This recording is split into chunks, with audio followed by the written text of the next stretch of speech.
안녕하세요, 청취자님. 오늘은 1923년 초, 괴테아눔이라는 아주 특별한 건물이 불타 없어진 직후에 루돌프 슈타이너가 남긴 강연 기록들을 좀 들여다볼까 합니다. 그 당시 안트로포소피 학회에는 뭐랄까 큰 충격과 슬픔이 가득했을 텐데요. 네, 맞아요. 보내주신 자료를 보니까 슈타이너는 이 사건을 단순하게 어떤 재산 손실 뭐 이런 걸로 본 게 아니더라고요. 안트로포소피 운동의 어떤 정신적인 심장 같은 곳이 멈춘 듯한 그런 위기 앞에서요. 과거를 돌아보고 또 미래를 위한 새로운 길, 특히 그 공동체 형성에 대한 좀 근본적인 질문을 던지고 있었어요. 아, 공동체 형성. 그렇다면 이 위기 속에서 슈타이너가 발견했던 핵심적인 과제는 뭐였고, 또 그가 제시한 어떤 돌파구랄까? 그런 건 어디에 있었는지 오늘 함께 좀 집중적으로 파헤쳐 보겠습니다. 먼저 그 상실의 의미부터 짚어봐야 할 것 같은데요. 슈타이너한테 괴테하눔은 그냥 건물이 아니었다, 이런 말씀이셨죠? 네, 맞습니다. 그는 그 괴테아눔이 회원들의 사랑으로 지어진 곧 정말 수많은 희생과 헌신이 녹아든 살아있는 안트로포소피 운동의 어떤 표현체, 그 자체였다고 아주 강조합니다. 1922년에서 23년으로 넘어가는 그 새해 첫날 밤의 화제는 그에게 있어서는 어떤 형태를 갖춘 정신적 이상이 그냥 재가 되어버린 말 그대로 대체 불가능한 그런 상실의 고통이었을 겁니다. 아, 정말 큰 고통이었겠네요. 그럼 비극 속에서 외부의 시선은 좀 어땠나요? 슈타이너 기록을 보면 외부의 조롱이나 뭐 증오 같은 게 막 쏟아졌다고 해요. 심지어는 그 화재 당시의 회원들이 그냥 무력하게 기도만 하고 있었다. 뭐 이런 식으로 왜곡된 비난까지 있었다고 언급하면서요. 이런 적대감 앞에서 우리가 정신을 똑바로 차리고 현실을 봐야 한다. 이렇게 촉구했죠.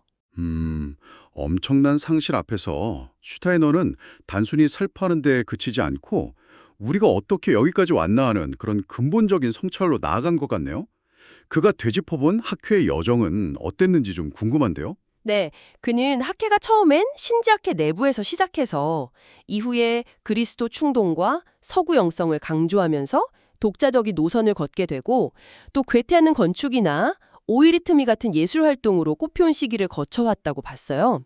그리고 1919년 이후에는 발도르표 교육이라든지 삼중구성 운동, 종교갱신 운동 같은 좀 더 실천적인 활동으로 확장되는 3단계, 거기에 이르렀다고 진단했습니다. 아, 그런데 이 3단계에서 오히려 어려움이 생겼다, 이런 말씀이신가요? 네, 바로 그 지점입니다.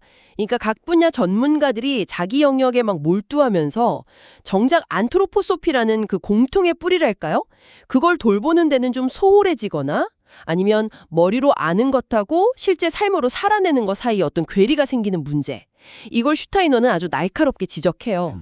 아, 그가 두 사람으로 분열된 인간이라고 표현한 게 바로 이 지점이죠. 또 젊은 세대의 어떤 열망하고 기존 학회의 운영 방식 간의 간극, 이런 것도 문제였고요.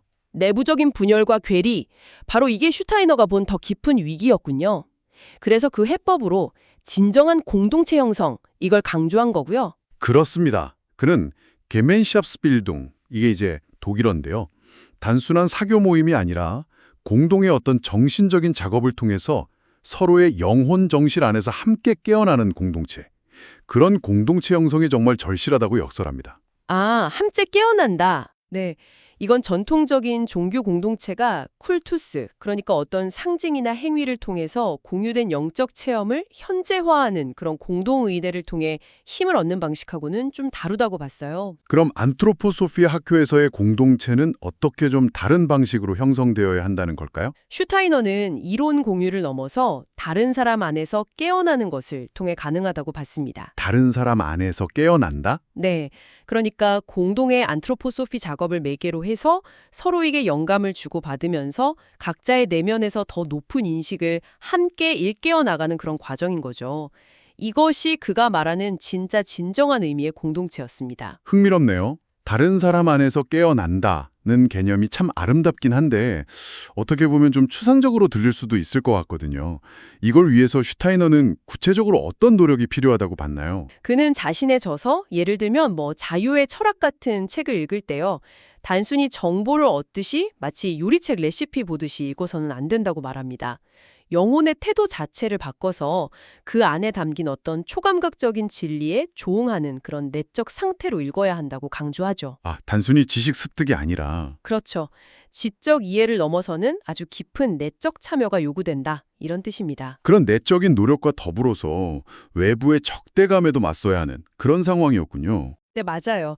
스타이너는 안트로포소피에 대한 오해나 적대감이 점점 커지고 있고 일부 반대자들은 좀 의도적으로 논쟁을 막 일으켜서 그의 영적 연구 활동 자체를 방해하려고 한다. 이걸 분명히 인식했어요.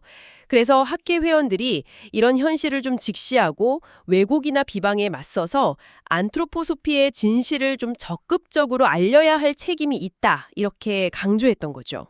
네.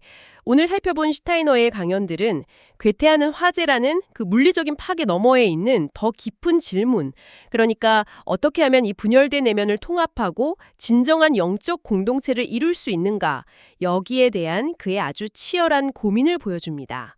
그는 그 열쇠를 바로 서로에게서 깨어나는 내적 체험, 여기서 찾고자 했던 것 같아요. 지적인 동의를 넘어선 영혼의 변화, 그리고 타인과의 관계 속에서의 깨어남. 이게 슈타이너가 위기 속에서 제시한 길이었네요. 청취자님께 마지막으로 이런 질문을 한번 던져보고 싶습니다.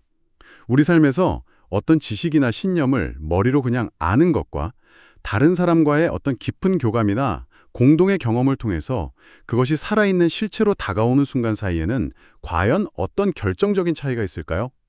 슈타이너가 말한 서로에게서 깨어남의 경험. 혹시 청취자님의 일상 속에서도 발견할 수 있는 그런 순간은 아닐지 잠시 생각해 보시는 시간을 가져보시는 건 어떨까 싶습니다.